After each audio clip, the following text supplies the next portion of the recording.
Monday, chikahan mga kapuso! Itinago na muna ni Bianca Umali ang brilyante ng lupa para bigyang boses ang title character ng GMA Pictures animated film na Ella Archangel. Ang preparation ni Bianca para sa adaptation ng isang Pinoy horror fantasy comic series. Ichichika ni Nelson Canlas.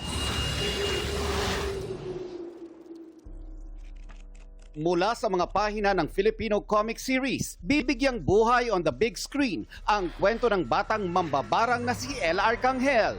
At ang napiling maglapat ng boses sa karakter ni Ella sa kauna-unahang animated movie ng Millennial comic series. Isa! Walang iba kundi ang kapuso star na si Bianca Umali. Isa! Balik ka na, Isa!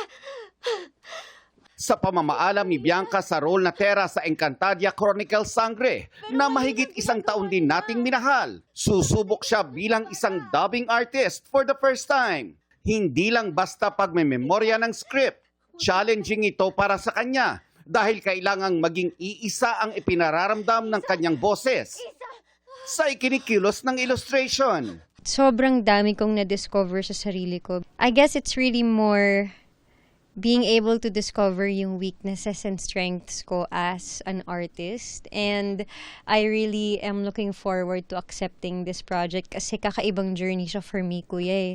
At sobrang ganda ng material. I'm excited to bring life and to bring voice into her life. Maraming nadadala si Bianca dito sa Ella Arcangel kasi hindi lang siya basta trabaho lang na magbibigay ng boses. Pinag-aralan niya pa yung character. Bumuo siya ng sarili niyang, kumbaga parang binilog niya ng maayos yung character. Hindi lang binabasa yung script. Parang isinabuhay niya yung si Ella. Isang mahalagang kontribusyon daw ang Ella Arcangel sa panitikang Pilipino.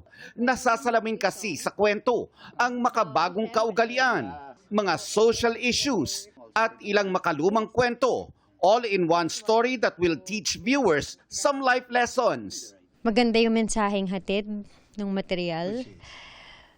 Ay, do I spoil? Hindi ko pa pwede. In a nutshell. Sino ba talaga ang mga halimaw? Ang mga halimaw ba? O minsan mga tao rin sila? Nelson Canlas, updated sa Showbiz Happenings.